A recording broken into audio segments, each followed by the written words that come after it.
itong nangyayari. Sabi nito, even si Atty. Lubinoy, iba daw yung nabas sa resibo niya, sabi niya. Ayun na nga, mga kababayan. Ang dami namang discrepancy. Hindi tayo gumagawa ng kwento dito, may mga testigo. So, dapat hindi mo na i-proclaim. Okay? Dapat ang unahin ng COMELEC ay magkaroon ng recount at mismo yung EU. Alright? Yung EU, yung observer na yan, dapat i-push din nila, although yun, mga ibang lahi yan, I don't know kung wala naman din karapat, wala din naman power yung mga yan, kahit i-push nila, dahil hinarangan nga sila, di ba? ng COMELEC para tumingin sa bawat makina. At sinabi nga ng mga observer na talagang dihado yung mga wala sa pwesto dahil yung mga incumbent o yung nakapwesto, yun yung may kakayahang mag-vote buying o ito yung ginagamit ang pera ng bayan, ang pondo ng bayan para pangbili ng boto. 'Di ba? Good thing na lang itong si Cebu Governor-elect na si Pambari Cuatro, kahit walang, according sa kanyang interview, ay talagang ang kanyang, wala siya mga big donors. Kumbaga, ang mga nag-donate lang sa kanya yung mga paraphernalias, election paraphernalias, 'di ba? So ngayon, ito po ay malinaw, nag-jive, nag-match yung observation ng foreign, ng EU, na talagang kahina-hinala kasi last minute, pinigil yung kanilang pagpasok dun sa mga presinto para makita sana kung ano yung nangyayari, kung anong dayaan ang ginagawa nila. Manual recount, sabi ni Amor. Exactly. Ano daw? Yes. Manual recount. So, 18 million po. Hindi biro yun, mga kababayan, ng 18 million na overvotes. Tignan natin, baka may bago na namang eksena dito. Ngayon, anong gagawin nyo ngayon? Tatangalan tayo. Okay? Ano to? Okay, iba. Ngayon, tatangan na lang kayo? Hindi na lang kayo makikipaglaban. Ayaan nyo na lang. Nakitang-kita na yung pandaraya.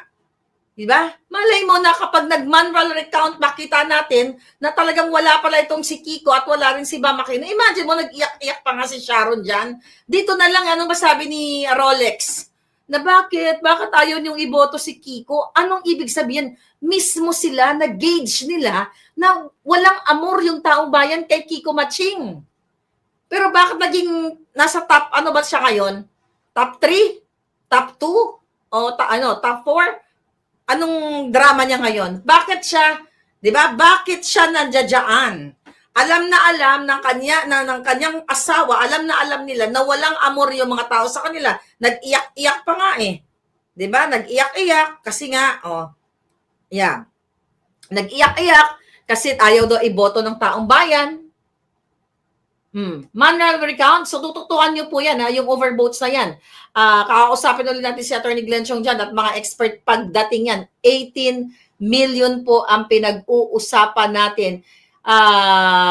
Yes, manual recount na, sabi ni Mario Lulab. Yeah, sige, tignan natin. So ngayon, mga kapalangga, ang mga eksena dyan ni, sabi niya, tapos ang sasabihin ni George, wala daw dagdag bawas sa election ngayong nakaraan. Anong sabi niya dito? Na wala daw manipulation, walang tampering, itong naganap na election. Sabi niya wala daw nangyari kasi nga 'di ba perfect nga according to COMELEC. 'Di ba? Itong pagkakaroon ng duplication of vote, 'di ba? Duplication transmission. Remember that? We talk about that ni Attorney Glenn.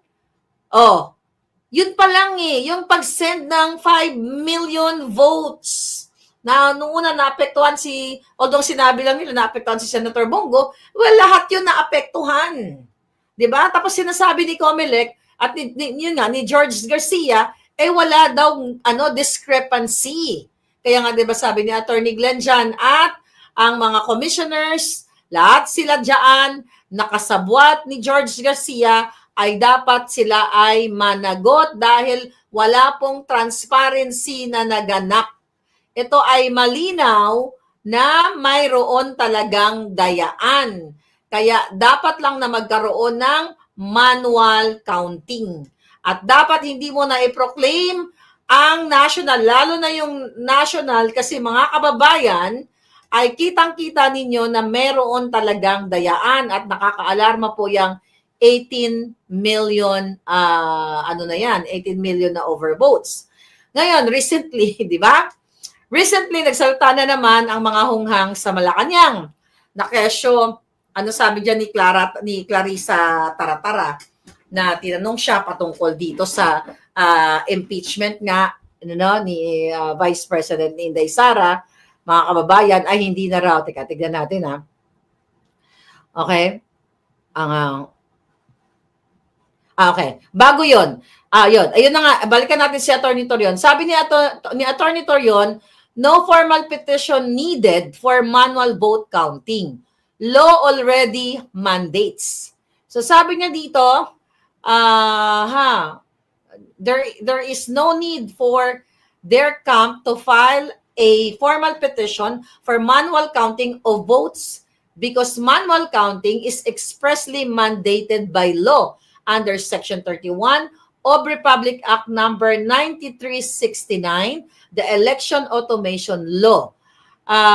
Okay. In a statement, Torion explains that this law reinstates manual counting within the automated election system, requiring the chairman, poll clerk, and third member to manually read and tally ballots in view of watchers and the public, thus ensuring transparency and verifiability.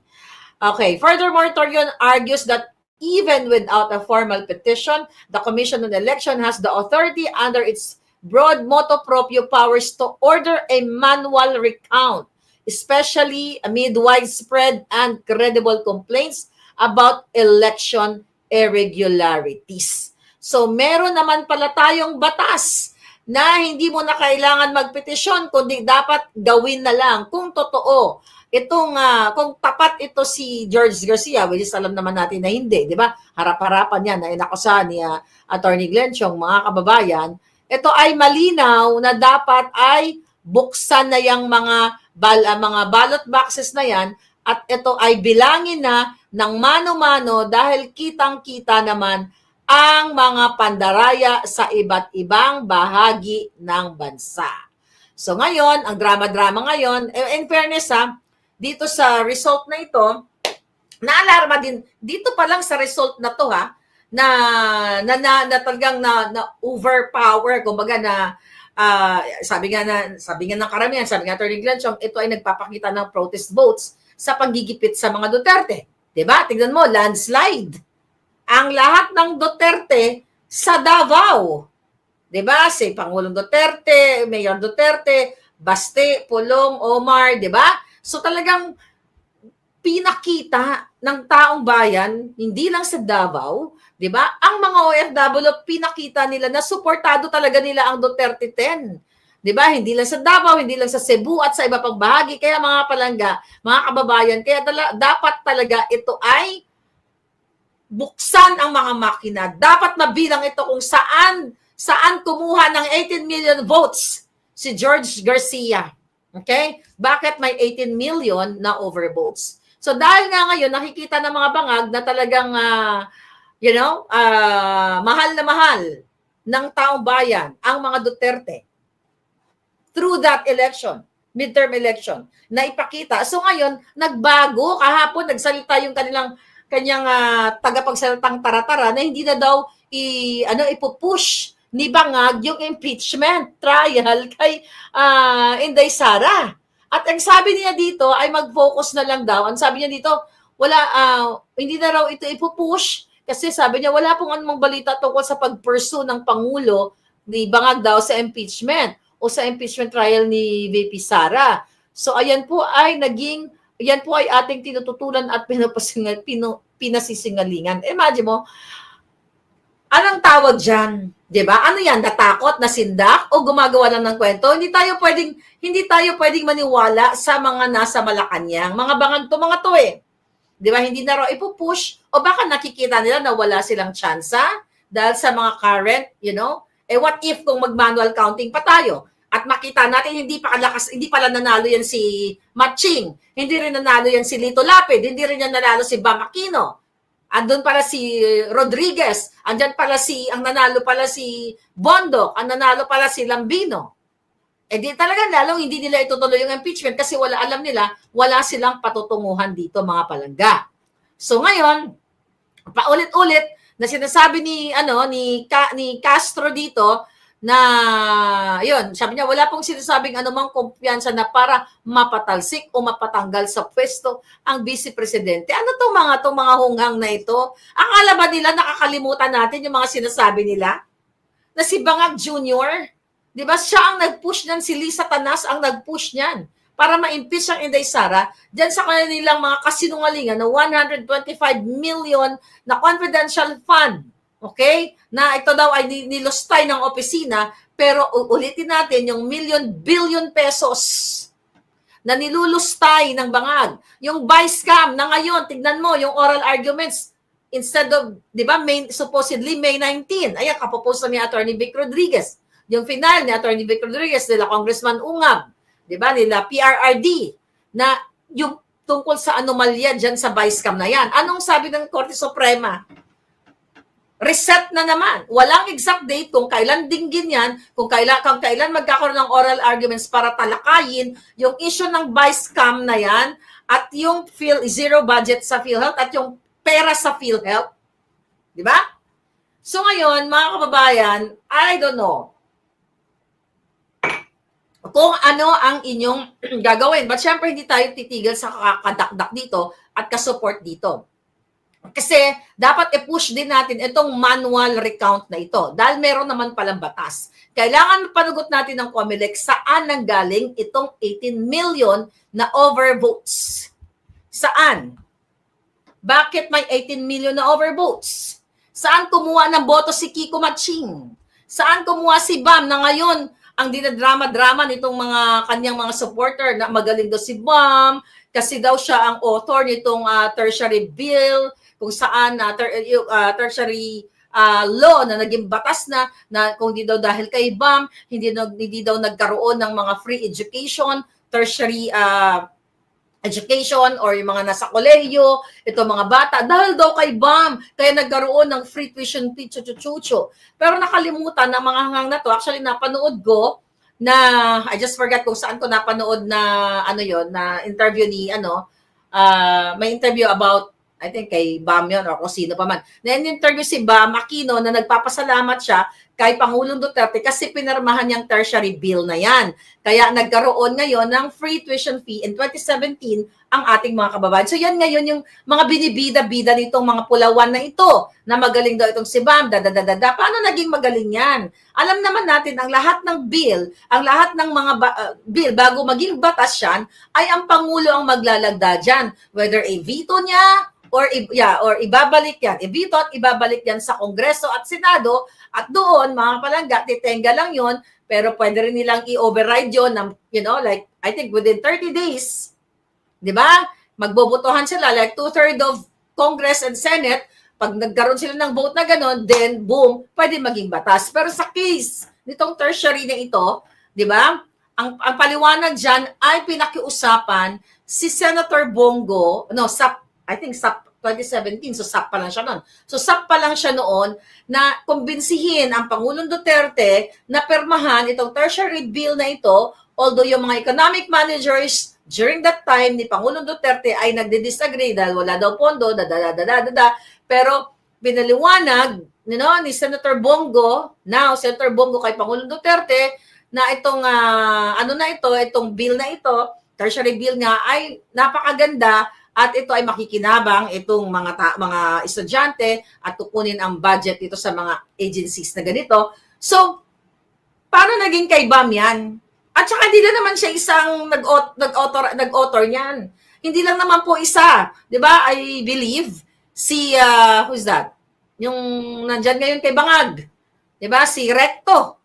Hindi mo pwedeng yan. Hindi mo pwedeng akuin yan dahil group effort yan. At whether dilaw yan, whether pula yan, kung sino man ang nag-author niyan, as long as para sa taong bayan, group effort yan. Kung sino man ang presidenteng pumirma, hindi niyo pwedeng sabihin, magaling. Dahil hindi magaling ang mga Dilawan. Hindi magaling ang mga Aquino. Dahil kung totoong magaling ang mga Aquino, nung pinabagsak nila si Marcos Sr., dapat gumanda na Pilipinas. Bakit hanggang ngayon mas mahirap pa buhay nyo kumpara noon? Bakit ngayon dugyot kayo? Sige nga, kung magaling yung mga Aquino, yung mga buwakan ng Genemes na yan, kung magaling yung mga yan, yan si Matching. Ilang taon na yan sa Senado, ganun pa rin yung pangako niya. Gumanda ba buhay nyo nung naging senador sila?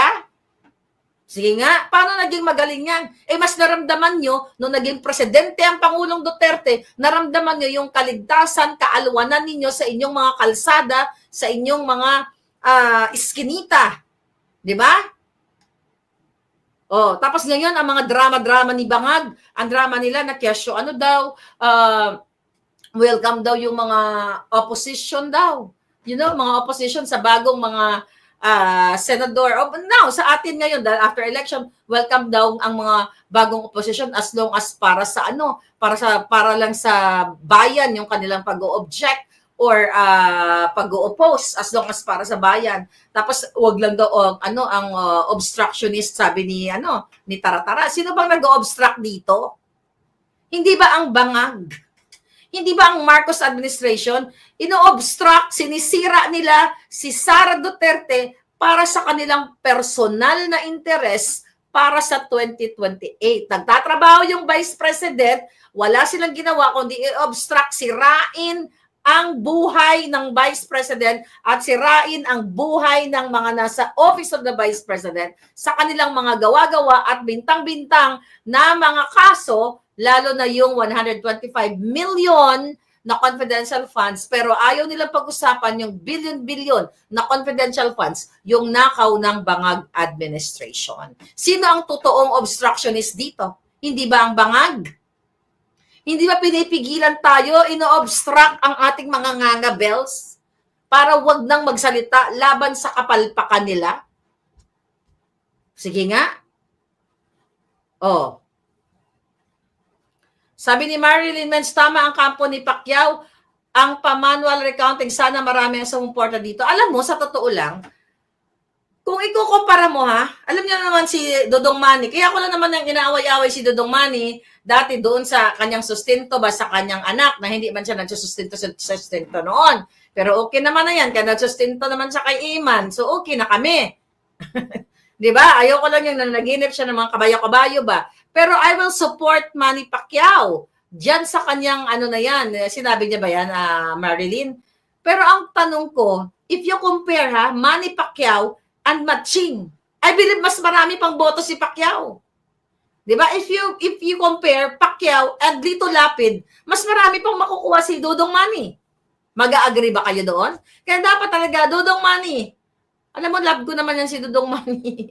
And sa totoo lang, alam nyo, in 2012, love ko naman yan as boxer. Talagang idol na idol ko yan si Manny. Ang dami kong memorabilia dyan. May boxing gloves, may t-shirt, may sombrero. Andyan, isang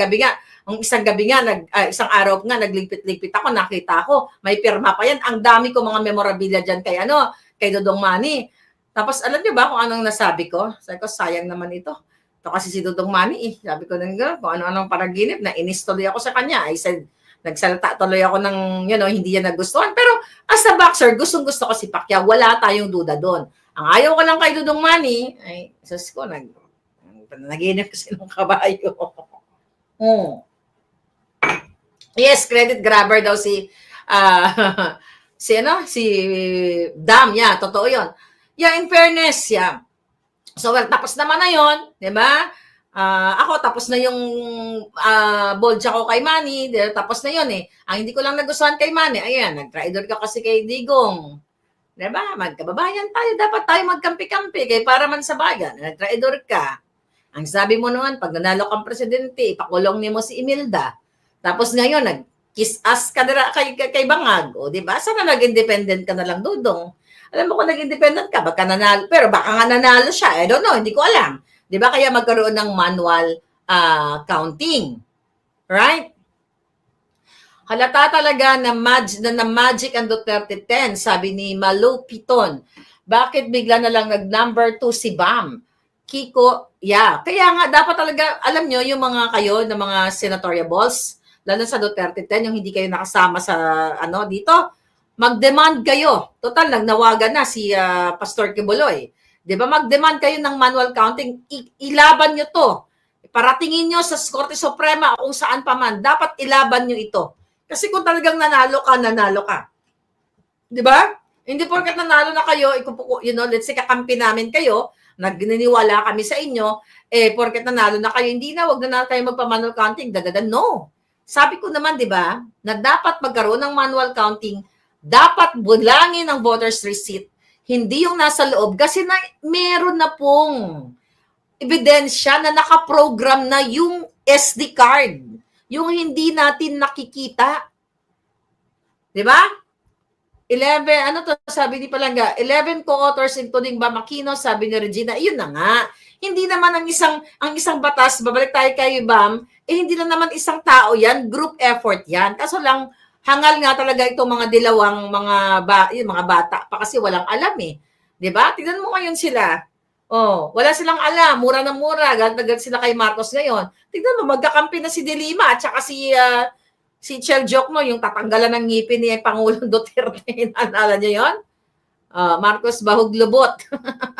Sabi ni yun, Marcos Bahog Lubot. Okay? Marinas Technology, ano yun? Aha. Ngayon, so kaya nga kinomputerize para lapit sa katotohanan, pero bakit sobra? Sino ang programmer dyan? Isama sa investigasyon, sabi ni Philippine Shield. Kaya nga, yan ang tutukan natin, mga kababayan, na talagang dapat mabilang yung boto na yan. Sige, tayo natin may